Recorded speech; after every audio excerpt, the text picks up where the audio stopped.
اپنی نگاہوں کو لیے بغض نہ، ان کو چھپا کے رکھنا، پاؤں پٹک کے نہ چلنا، اپنی پوشیدہ زینتوں کو چھپانا، ولا یبدین زینتہن الا ما ظہر منہا، یہ تمہارا لباس ہے، تمہارے تقویٰ کا لباس ہے، لباس تمہارا یہ ہوگا، یضربن بخمرہن علی جیوبہن، اپنے سینوں کے اوپر اپنے سروں کی اوڑھنیاں ڈال لینا، یہ تمہارا ڈریس کوڈ ہے تمہارے گھروں کا بھی، جب باہر نکلنے لگو گی ولا یبدین زینتہن، اپنی زینتوں کو ظاہر نہ کرنا۔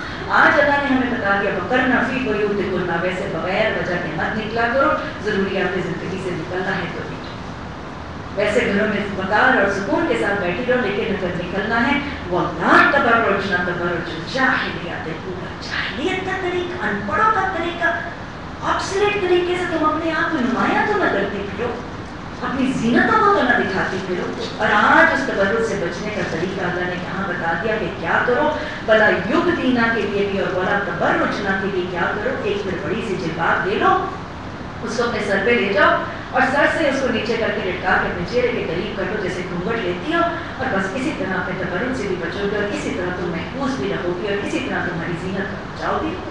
واضح احکامات قرآن میں categorically one after the other آئے، اور یہ احکامات آئے کہ وہ سبھی امہات المومنین نے اور سبھی صحابیات نے سمیعنا واطعنا کا معاملہ اختیار کیا۔ وہ ایک کاروان چلا تھا رسول اللہ صلی اللہ علیہ وسلم کے ساتھ مدینہ میں، صحابہ بھی ہیں، صحابیات بھی ہیں، ایک قافلہ تھا، اس میں اس قافلے میں امہات المومنین یا صحابیات پیچھے تو نہیں تھی، وہ اپنی حیا میں اپنے پردے میں وہ صف در صف مردوں کے ساتھ شانہ بشانہ تھی، وہ جنگیں بھی لڑ رہی تھیں، وہ مرہم پٹیاں بھی کر رہی تھیں، وہ مشکیزیں بھی اٹھا رہی تھیں، وہ جراحیاں بھی کر رہی تھیں، لیکن اپنے حجاب کے ساتھ اس قافلے میں رواں دواں مردوں کے ساتھ شانہ بشانہ تھی، پیچھے تو نہیں رہ گئی تھی اس حجاب، سب کچھ کر رہی تھی لیکن اپنے حجاب میں تھی۔ ایسے تھا وہ قافلہ جو چلا تھا مدینہ سے۔ بس پھر یہ قافلہ چلا، پھر کہیں شیطان نے اس قافلے کو روک لیا، شیطان نے اس قافلے کے مردوں کے دلوں میں، مومن مردوں کا جو وہ قافلہ مومنات اور مومنین کا، یہ جو قافلہ تھا ان مومنین کے دلوں میں نا شیطان نے آ کے ڈال دیے، ایک وسوسہ ڈال دیا ہے، مومنین تمہارے گھروں میں یہ جو تمہاری نساء مومنین ہے یہ تو بڑی خوبصورت اور بڑی مہنگی چیزیں ہیں، یہ تو بڑی انمول چیزیں ہیں، ان کے دانت بڑے خوبصورت ہیں، ان کے دکھاؤ، ان کی بناکا سمائلز دکھاؤ اور اپنی کچھ ٹوتھ پیسٹیں بیچو، ان کی زلفیں بڑی خوبصورت ہیں، ان کی زلفیں لہرا کے اپنی شیمپوؤں کی بوتلیں بیچو، ان کی اسکن اور ان کے چہرے بڑے خوبصورت ہیں، وہ چہروں کی شادابی دکھا کے اپنی فضول کاسمیٹکس کی چیزیں بیچو، اپنی جیبیں بھرو، یہ پوری کی پوری بڑی خوبصورت ہے، اسے چلاؤ، اسے مہکاؤ، اسے لٹکاؤ اور اپنے ڈیزائنوں کے جوڑے بیچو۔ بیچنے کی چیز اسے بار بار بیچ، اس نے بتا دیا تھا مومن، کسی کی بہن ہے، کسی کی ماں ہے، کسی کی بیٹی ہے، لیکن یہ بڑی قیمتی بکے گی، اسے بیچو۔ وہ بیچتے رہے، وہ اپنی جیبیں بھرتے رہے، وہ تو بھرتے رہے، وہ تو بیچتے رہے، مجھے بتائیے حوا کی بیٹی کیوں بکتی رہی؟ اور بک رہی ہے آج ہمارے ہر گلی کوچے کے کونے کے اوپر یہ حوا کی بیٹی بیچی جاتی ہے، یہ سائن بورڈز، ہمارے ٹی وی، ہمارے اشتہار، ہمارے میڈیا، ہماری فلمیں، ہماری ایک ایک جگہ کے اندر وہ اللہ کی سب سے خوبصورت مخلوق، اس کی سب سے نازک مخلوق جس کو اس نے بنایا ہی اورا تھا، چھپائی جانے والی چیز دکھتی ہے، وہ ہر جگہ دکھتی ہے اور اس کو دیکھنے والے بار بار دیکھتے ہیں۔ اس کو تو حیا کی چادر اڑا دی تھی اللہ سبحانہ تعالیٰ نے، اس کو تو حفاظت سے نازک بنا کے اس کو محبت سے رکھا تھا، اس کو اللہ کی وہ محبت اور وہ حفاظت پسند ہی نہیں ہے، اس نے وہ حیا کی چادر اور حیا کی رضا شخص کو اپنی آزادی کے نام پر پھینک دیا اور اتار دیا، اس کو وہ راز سے نہیں آئی اللہ کی محبت اور اس کو پسند ہی نہیں آئی اللہ کی وہ حفاظت۔ اللہ نے تو اس کو اس کی سب سے قیمتی چیزوں پر، اگر مجھ سے اور آپ سے پوچھیں کہ تم اپنی قیمتی چیزیں کہاں رکھتے ہو، بتائیں اپنی قیمتی چیزیں کیسے رکھتے ہیں؟ جو آپ کا ڈائمنڈ کا یا آپ کا سونے کا سب سے قیمتی سیٹ ہوتا ہے اس کو کہاں رکھتی ہوتی ہے بتائیں؟ کھلا پھینک دیتی ہوتی ہے زمین پہ کہ آئے جو مرضی آئے اس کو کچلتا پھرے اور دیکھتا پھرے اور جو مرضی آئے لے جائے؟ یہ تو قیمتی مخلوق تھی، خوبصورت مخلوق تھی، نازک مخلوق تھی، اللہ نے اس کا نام ہی عورا رکھ دیا تھا۔ اللہ سبحانہ تعالیٰ کے احکامات بہت زیادہ واضح ہیں،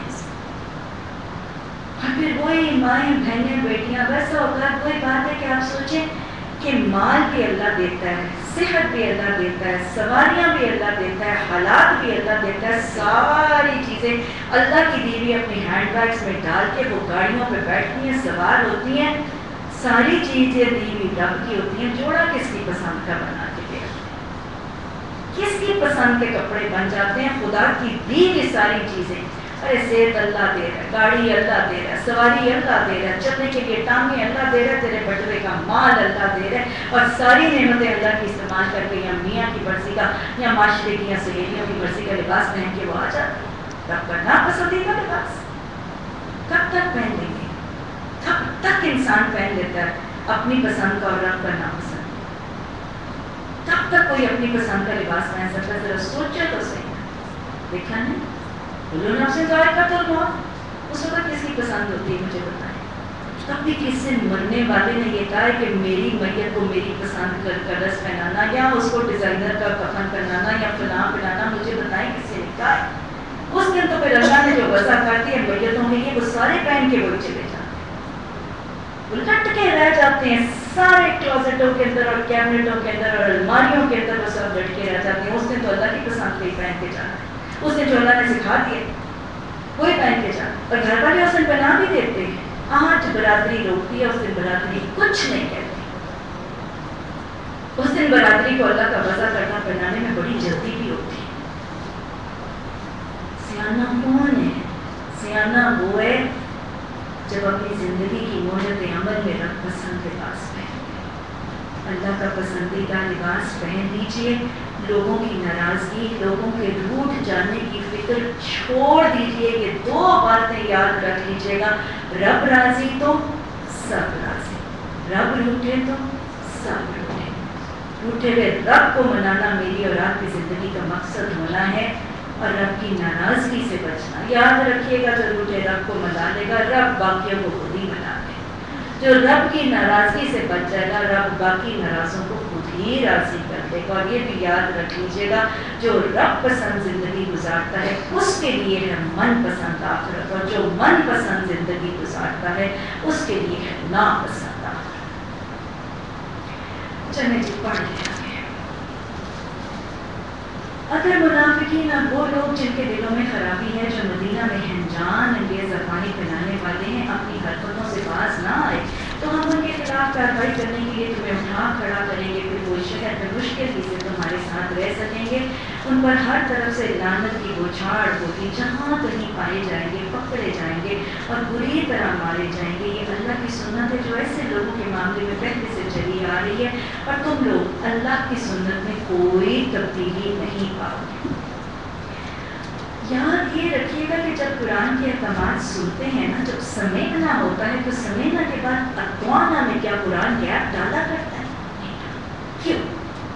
قرآن کی اطاعت سنتے ساتھ جب اللہ نے حضرت ابراہیم علیہ السلام کو کہا تھا اسلم، تو انہوں نے کیا کہا؟ اسلم تو رب العالمین. قرآن کے احکامات سننے کے بعد اطاعت کو ڈیلے کرنا مومن کا طریقہ نہیں ہوتا. میں آپ کو بتاؤں وہ کرنا چاہیے بھی نہیں، اگر ڈیلے ہو جائے تو اطاعت ہوا نہیں کرتے، کیونکہ قرآن کی تعلیمات اور قرآن کی آیات کا اثر اس وقت میکسیمم ہوتا ہے جب دل نرم. کیا خیال ہے؟ دل سخت ہو جائے تو اثر ہوتا ہے، اور دل نرم کیا ہوتا ہے؟ قرآن کی محفل میں جب قرآن ہاتھ میں ہوتا ہے، قرآن کانوں سے دل میں اتر رہا ہوتا ہے، قرآن کی تعلیمات جب سن اور سنا رہے ہوتے ہیں نا، دل ہوتا ہے اس وقت نرم. اور جب دل نرم ہوتا ہے نا اور قرآن کے احکامات سنتے ہیں نا، تو اسی وقت اطاعت کا وعدہ اور نیت کر لیا کریں. کیونکہ جب کوئی چیز ٹھنڈی ہو جائے نا تو پھر وہ ری ماڈل ہوتی ہے. کیا پہلے ہوتی ہے؟ ہاں موم دیکھی ہے، ویکس دیکھی ہے موم بتی کی. چلیں اس دن کسی دن آپ گھر جائیے گا نا، ٹھنڈی ویکس کا گول بال بنائیے گا، پھر اس کے بعد اس کو گرم کرے گا، پھر پگھلائی بھی موم کا بنائیے گا. آپ کو پتہ چل جائے گا کہ کس کا بال بنتا ہے اور کس کا نہیں بنتا.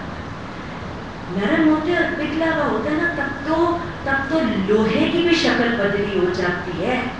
تو جب قرآن کی محفل میں ہو، قرآن کے احکامات سنیں، اس وقت دل نرم ہو، تو اسی وقت اللہ سے اطاعت کا وعدہ کر لیا کریں اور اللہ سے مدد مانگ لیا کریں. قرآن کے احکامات میں جو نافرمانی اگر مجھ سے اور آپ سے ہو رہی ہے نا، تو اس اطاعت کو ڈیلے نہ کیا کریں. وہ شیطان اس دروازے کے باہر کا نہیں کھڑا ہوتا ہے. اللہ نے اسی لیے کہا کہ لوگ تم سے پوچھتے ہیں قیامت کی گھڑی کب آئے گی. قرآن کے احکامات کتنی کو دے رہے میرے من میں، کوئی نہیں، میں آخری زندگی میں کر دوں گی. امی نے بھی ساری جوانی میں بڑا فیشن کیا تھا، آخری عمر میں امی بھی ٹھیک ہو گئی تھی، میں بھی امی کی عمر میں ہو جاؤں گی، میں کالج جاتی ہوں۔ لوگ تم سے پوچھتے ہیں کیونکہ آپ کو پتہ نا کہ جس کی موت آ گئی اس کی تو قیامت آ گئی۔ مجھے تو نہیں پتا کہ میرے پاس اس دروازے تک جانے کی مہلت ہے، آپ میں سے کسی کو پتا ہے؟ مجھے تو یہ بھی نہیں پتا میں یہاں سے نیچے جاؤں گی، مجھے تو یہ بھی نہیں پتا میں اگلی دفعہ پلک بھی جھپکنے کی مہلت دی جاؤں گی۔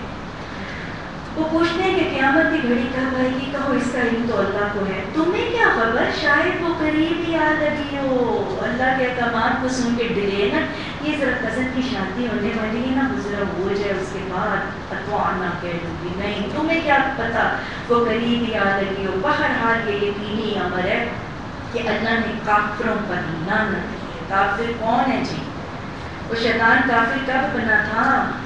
اس نے کسی بت کو پوجا تھا تو اللہ نے کہا نا من الکافرین، ابا جھک سجدہ کر، جھک نہیں کرتا۔ ایک اللہ کے حکم کا انکار کیا تھا تو اللہ نے کہا تھا کانا من الکافرین۔ یہاں اللہ فرما رہے کہ جو کافر ہیں نا اللہ کے احکامات کو سنتے ہیں اور پھر مانتے نہیں، ان پر لعنت ہے۔ لعنت کا کیا مطلب ہوتا ہے؟ اللہ کی رحمت سے محروم، اور رحمت کے محروم تو اللہ کے رسول نے فرمایا تھا کہ اگر میں ہو گیا تو میں جنت میں نہیں جاؤں گا۔ گویا جو اللہ کا حکم سنتا ہے اس کو مانتا نہیں، وہ کہاں جا رہا ہے جی؟ وہ جنت سے تو محروم ہو گیا، اب کہاں جائے گا؟ ان کے لیے بھڑکتی ہوئی آگ مہیا کر دی گئی ہے۔ اچھا چلو کوئی نہیں، یہاں پہ 4-5 دن آگ بھی برداشت کرنے کی، دنیا میں تو کھانے پینے مزے کرنے کوئی نہیں، وہاں کی 4 دن بہت ہے۔ ان کے لیے بھڑکتی ہوئی آگ مہیا کر دی گئی ہے جس میں وہ ہمیشہ رہیں گے۔ وہ کوئی نہیں نکال دے گا، ہمیں خیر ہے، نہیں کوئی حامی و مددگار نہیں پا سکیں گے، وہی رہیں گے اللہ کے احکامات کا انکار کرنے والے۔ وہاں پہ کیا ہوگا جی؟ ان کا جس روز ان کے چہرے آگ پر الٹ پلٹ کیے جائیں گے۔ اللہ ہمیں صدق، ڈھٹائی سے، پناہ پرستی سے، تکبر سے اور دنیا کے خوف سے بچ کر اپنی اطاعت کی طرف مائل کر لے۔ اللہ نے بتایا یہ جو چہروں کا ہی مسئلہ ان کے لیے پرابلم ہو گیا تھا نا، یہ چہروں کا حسن بڑی مصیبت تھی اور یہ چہرے کو چھپانا ہی ان کے لیے مشکل ہو گیا تھا۔ ان کے چہرے آگ پر الٹ پلٹ کیے جائیں گے۔ اس وقت وہ کہیں گے کاش ہم نے اللہ اور اللہ کے رسول صلی اللہ علیہ وسلم کی اطاعت کی ہوتی۔